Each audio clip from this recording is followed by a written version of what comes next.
You are freezing. Your fingers are wrapped around a wooden spear tipped with sharpened stone, and 20 feet away stands an animal that could kill you with a single swing of its tusk. It's 14,000 years ago. You have no gun, no trap set from a mile away. Just you, your tribe, and a 14-foot-tall woolly mammoth. How do you take down something this big and walk away alive? Let's go back and find out. You don't hunt alone. A mammoth hunt takes a team 10 to 20 people, sometimes more. Alone, you're prey. Together, you're a threat. You've been tracking this herd for 2 days, reading footprints in the snow, following torn-up patches of frozen grass where they've been feeding. Mammoths eat constantly, up to 400 pounds of vegetation a day, so they're always moving, and so are you. Here's the thing: you're not strong enough to just charge in. Your spear can't punch through 4 inches of fat and hide on a healthy adult. So instead, you use the land itself as your weapon. Your group spots a natural trap, a steep ravine, or a patch of ground near a frozen bog. The plan is to separate one mammoth from the herd, usually the old, the young, or the injured, and drive it toward that terrain. You spread out in a wide arc. On a signal, everyone starts shouting, waving fire, throwing stones, anything loud and threatening. Mammoths are smart and skittish around fire.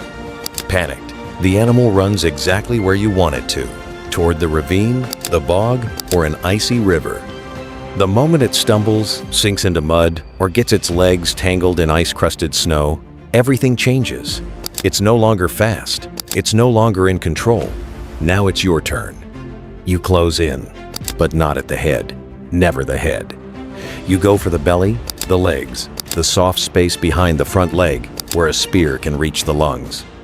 Some hunters use spears with fire-hardened tips. Others may have hafted stone points, sharp enough to cut deep with the right thrust. It isn't one killing blow. It's dozens of small wounds, working together, causing the animal to bleed out over minutes, or even hours. This is not fast or clean. It's brutal, exhausting, and dangerous. One kick or swing of the trunk can end a hunter's life in an instant. When it finally goes down, there's no cheering yet. Not until it stops moving completely. A wounded mammoth is still a mammoth. But here's what most people get wrong about this moment. The hunt wasn't even the hard part. What happens in the next 6 hours determines whether your entire tribe survives the winter or starves.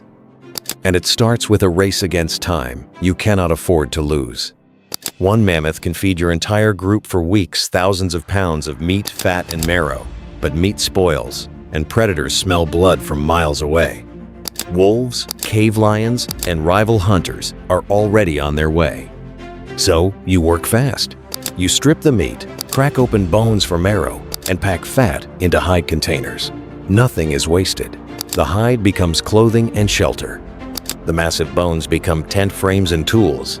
Even the tusks are carved into weapons, needles, and art. You'll spend days smoking and drying the meat over fire because there's no freezer here, just cold air, smoke, and speed. Everything your group does now is about turning one dangerous, chaotic kill into weeks of survival. By the time it's all packed, hauled back to camp, and preserved, the hunt that took minutes has taken your entire tribe an entire day of labor. And it was still worth it. This wasn't luck. It was strategy, teamwork, and the kind of courage that's hard to imagine from behind a screen. Every single one of us alive today descends from people who did this, who stood in front of something that could kill them and chose to act anyway. If this kind of history blows your mind, hit follow, because next time we're going back even further to the hunt that nearly went wrong, and the moment one wrong step could have ended it all.